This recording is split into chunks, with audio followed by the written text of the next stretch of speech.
Hey YouTube, how's it going? We've got an important thing for us to break down today, as there is a new rule coming into the RLCS 2026 season, and the esports staff on social media decided to provide us a little bit of insight. You guys don't know what I'm talking about. There's been a lot of frustration over the last year about not having a restriction when it comes to international players. Case in point, if you've got a bunch of Spanish kids that can't hack it in their region and they decide to go to South Africa and steal the spot from South African local talent, while they may think that they're helping the region improve, the reality is you need to have homegrown talent get exposed to the international talent so they can learn, develop, get experience, bring that back to the region, and then foster growth. It's what we saw in OCE. It's what we saw in South America. We saw that in MENA.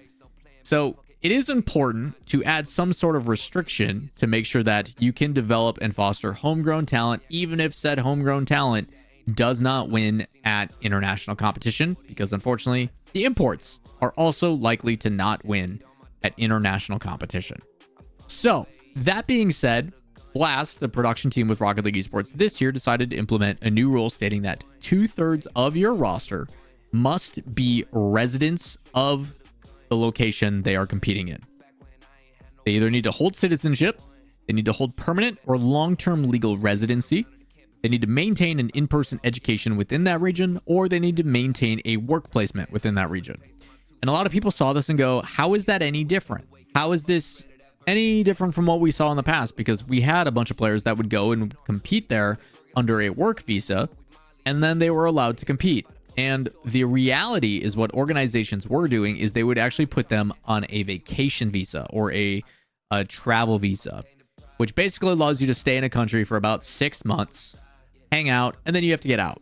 And the reason why that worked is because you would go, you would then compete for 90 days, you would get through the first split, you would then leave for an extended period of time during the break, and then you would come back.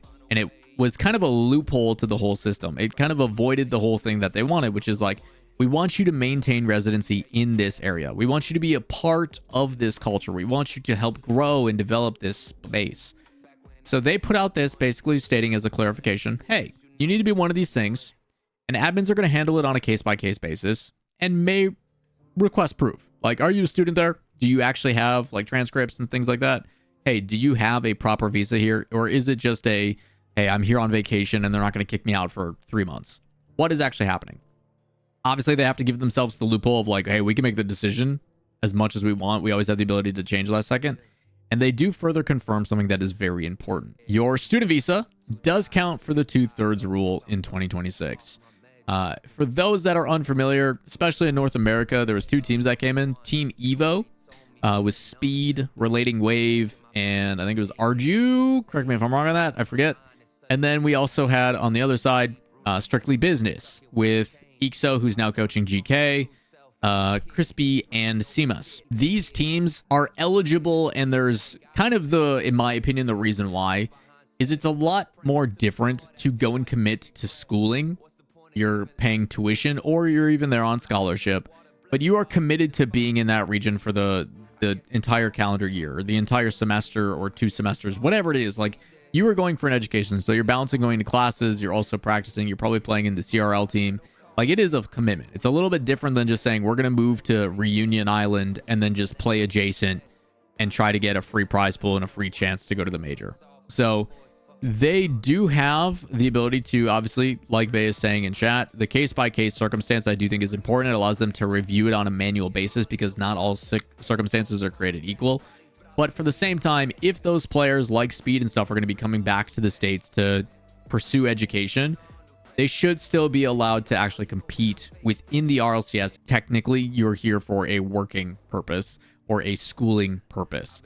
The reason why this is different, and we talk about this all the time with all the issues that have happened with like RLCS commentators that have visa issues, it's really, really difficult to get what's referred to as an O2 visa, which is an extended period of time that basically states like, hey, I am here because I can do a job that no one else here can do. And in the world of gaming, when we aren't really classified as like real people technically in the working space, like there's not federal laws and stuff in place really for esports, kind of just wild west this stuff.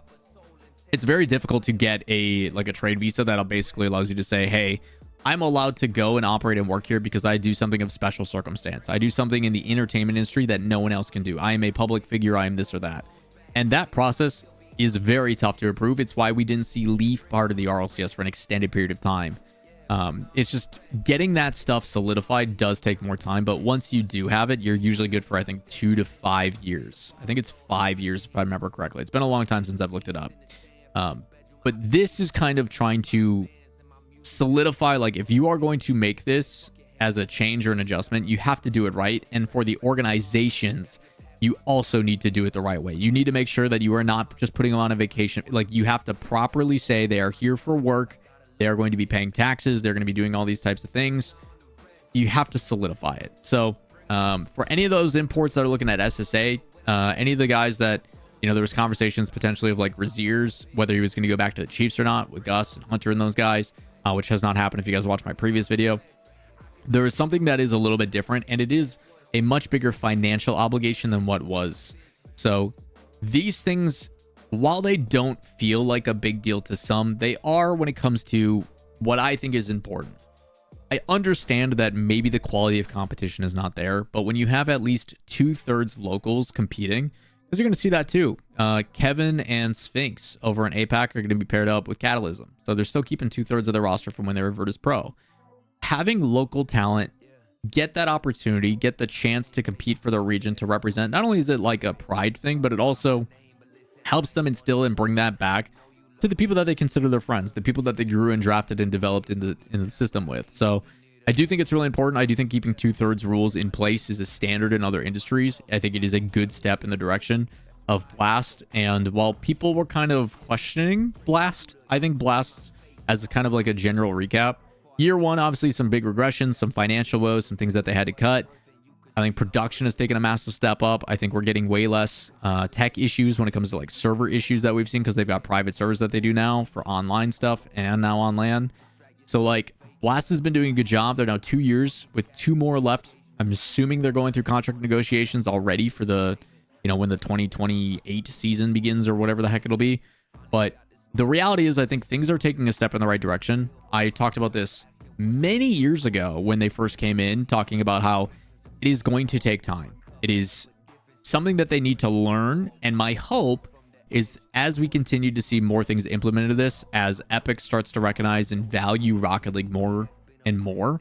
I mean, I can tell you that higher ups at Rocket League, or higher up as like at Epic for the first time, are actually like watching the majors and recognizing and doubling down. And like some of the announcements that happened at the major or at the World Championship were just due to, because they're like, wow, this is actually, we needed to take advantage of this opportunity, which is very rare for Epic, by the way, to like rush an announcement. They're noticing. And I'm not going to instill false confidence. There's still a lot of question marks, but I do think things are at least opening up for conversation. It is being recognized and being noticed. So the things that I can say objectively, I think Blast is doing a pretty dang good job. They're doing it financially much more efficiently than what the previous team was doing in their requests. I think Rocket League in particular is putting more emphasis on updates and announcements and releases in tandem with the RLCS, because it's their biggest marketing push.